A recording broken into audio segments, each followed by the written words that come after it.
வணக்கம். இன்னைக்கு நாம ஒரு மிகச் சிறப்பான, மனது அப்படியே தொடுற ஒரு விஷயத்த பத்தி பேச போறோம். வார்த்தைகளுக்கு அப்பாற்பட்டு காதலோடு பலவிதமான உணர்வுகளை கண்முன் நிறுத்துற ஒரு அற்புதமான கவிதை பயணத்தை தான் நாம இப்போ ஒன்னா சேர்ந்து அனுபவிக்க போறோம். தயாரா இருக்கீங்களா? ஆரம்பிக்கிறதுக்கு முன்னாடி உங்ககிட்ட ஒரு கேள்வி. உண்மை எது, மாயை எது, ஏன் பைத்தியக்காரத்தனம் எதுன்னே வித்தியாசம் கண்டுபிடிக்க முடியாத அளவுக்கு ரொம்ப தீவிரமான ஒரு காதல நீங்க எப்பவாவது உங்க வாழ்க்கையில உணர்ந்திருக்கீங்களா? அப்படிப்பட்ட அந்த ஆழமான உலகளாவிய உணர்வுகளைத்தான் இந்த 4 கவிதை வரிகளும் நமக்கு கடத்த போகுது. சரி, இப்போ விஷயத்துக்கு வருவோம்.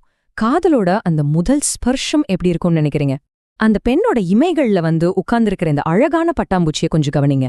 அந்த முதல் நொடியில ஏற்படுற ஒரு மெல்லிய சிலிர்ப்பு, இது எவ்வளவு துல்லியமா காட்டுதில்ல? என் கண் இமைகளில் துள்ளி ஆடிவிட்டு சிட்டென்று சிறகடித்து பறந்தாயோ, இந்த கவிதை வரைய கேளுங்க. காதலோட தொடக்கம் நிஜமாவே இப்படிதான் இருக்கு.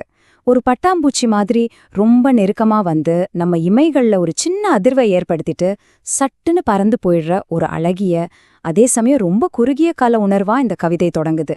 இங்க இருக்கிற அந்த பொன்னிறமான ஒரு வெளிச்சமும் இமைகள்ல இளைப்பாறுற அந்த பட்டாம்பூச்சியும் நமக்கு என்ன சொல்ல வருதுன்னா, காதலோட ஆரம்பம்ங்கிறது ரொம்பவே மென்மையானது. ஆனா அது உடனே நம்மள அப்படியே பத்திக்கும்.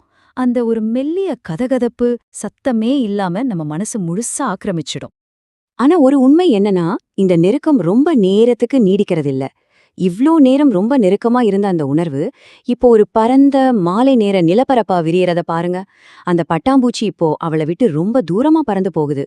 இதுதான் ஒரு பிரிவோட, ஒரு பெரிய ஏக்கத்தோட தொடக்கம். இப்போ இந்த வரிய கவனிங்க. நான் கண்ணசைத்துத் திரும்புகையில் மெல்லிசைத்து வெகு தூரத்தில் மறைந்தாயோ. ஒரு கணம் கண் சிமிட்டி திறக்கிறதுக்குள்ள நாம நேசிச்சவங்க தூரத்தடிவானத்துல மாயமா மறைஞ்சு போற அந்த வலிய இதை விட சிறப்பா சொல்ல முடியுமா என்ன? ரொம்ப பக்கத்துல இருந்த ஒண்ணு சட்டுன்னு தூரமா போறத நம்ம மனசு ஏத்துக்கவே ஏத்துக்காது, தவிக்கும். இந்த தவிப்ப ரொம்ப அழகா உணர்த்துற ஒரு விஷயம் இங்க இருக்கு. சிலர் வருவது கனவாக, சிலர் மறைவது நினைவாக. கனவுகள் எப்படி நம்ம வாழ்க்கைக்குள்ள திடீர்னு வருதோ, அதே மாதிரி நினைவுகள் எப்படி நம்மள விட்டு தூரமா போய் கரையுது அப்படிங்கிற அந்த ஆழமான முரண்பாட்டை இது அப்படியே நம்ம கண்முன்னாடி கொண்டு வருது. நம்ம கிட்ட இருந்த ஒரு அழகான கனவு நம்ம கண்முன்னாடியே மெல்ல மெல்ல மங்கி போற ஒரு நினைவா மாறத பாத்துக்கிட்டு இருக்கிறது நிஜமாவே உலகத்திலே ரொம்ப கொடிய வலிங்க. அந்த வலியோட உண்மையத்தான் இந்த பரந்த நிலப்பரப்பும் அந்த தூரத்துல பறந்து போற பட்டாம்பூச்சியும் நமக்கு தெளிவா புரிய வைக்குது. இப்ப கவனிங்க, அந்த உணர்வு மறுபடியும் ரொம்ப நெருக்கமா வருது. ஆனா இந்த தடவை அவங்களுக்கு நடுவுல யதார்த்தம் அப்படிங்கிற ஒரு மெல்லிய திரை தடையா நிக்குது. அந்த ஒரு கண்ணாடி அல்லது அந்த மெல்லிய திரைச்சீலை 2 பேருக்கும் நடுவுல ஒரு பிரிக்க முடியாத இடைவெளிய உருவாக்குறத பார்க்க முடியுது. கவிதை இப்ப என்ன சொல்லுதுன்னா, என் இமைகள் நோக்கியபோது உன் இதழ் அசைவுகளின் மாயாஜாலங்களுடன் மூடி மறைத்தே நின்றாயோ. அதாவது அவங்க பக்கத்திலேயே இருக்கிற மாதிரி ஒரு மாய தோற்றம் உருவாகுது. ஆனா அந்த மெல்லிய திரைக்கு பின்னாடி நம்ம கைகளுக்கு எட்டாத ஒரு தூரத்துல தான் அவங்க இருக்காங்க. இந்த இடத்துல தான் நாம மாயை அப்படிங்கிற விஷயத்த ரொம்ப ஆழமா புரிஞ்சுக்கணும். காதலர்கள் நிஜத்துல தூரமா பிரிஞ்சிருந்தாலும் மனசு அந்த பிரிவை தாங்கிக்க முடியாம என்ன பண்ணும் தெரியுமா? அவங்க ரொம்ப பக்கத்துல இருக்கிற மாதிரியும் காதல ரகசியமா பேசுற மாதிரியும் ஒரு மாயைய தனக்குத்தானே உருவாக்கிக்கும். இது ரொம்பவே விசித்திரமான ஒரு உணர்வு. அந்த பொன்னிறமான மாலை நேர ஒளியையும் காத்துல பறக்கிற அந்த மெல்லிய திரைச்சீலையையும் கொஞ்சம் கவனிச்சு பாருங்களேன். என்னதான் மனசளவுல ரொம்ப நெருக்கமா உணர்ந்தாலும் அவங்க ஒருபோதும் தீண்ட முடியாத தூரத்துல தான் இருக்காங்க அப்படிங்கிற அந்த தடைய இந்த சின்ன சின்ன விஷயங்கள் எவ்வளவு உணர்வுபூர்வமா வெளிப்படுத்துதில்ல? சரி, இப்போ நாம வெளி உலகத்தை அப்படியே விட்டுட்டு அந்த பெண்ணோட குழப்பமான உள் மனசுக்குள்ளேயே ஒரு பயணம் போக போறோம். இதுதான் காதலோட இறுதி நிலை. அந்த மாயாஜாலத்தையும் ஒருவிதமான பைத்தியக்காரத்தனத்தையும் இது அப்படியே நம்ம கண் முன்னாடி நிறுத்துது. அங்க இருக்கிற அந்த மேசையிலே என்னென்ன இருக்குன்னு கொஞ்சம் உத்து பாருங்க. ஒரு பெரிய ஒளிரும் கேள்விக்குறி, காத்துல மிதக்கிற சீட்டுக்கட்டுகள், அப்புறம் சில மாய உருவங்கள். அது மட்டும் இல்லாம அங்க அடுக்கி வைக்கப்பட்டிருக்கிற புத்தகங்களோட தலைப்புகளை கவனிச்சிங்களா? பைத்தியம், கனவு, கவிதை, நினைவுகள், அப்புறம் நீயும் நானும். அடடா, இந்த காதலோட மொத்த உணர்வு பயணமுமே இந்த புத்தக தலைப்புகளுக்குள்ளேயே அடங்கிடுச்சுங்க. நான் என்ன வித்தை காட்டும் புத்தம் புது பித்தனோ கட்டாயம் சொல்லிவிடு. இந்த இறுதி வரிகள் ஒரு மாபெரும் அகக்கேள்வியை எழுப்புது.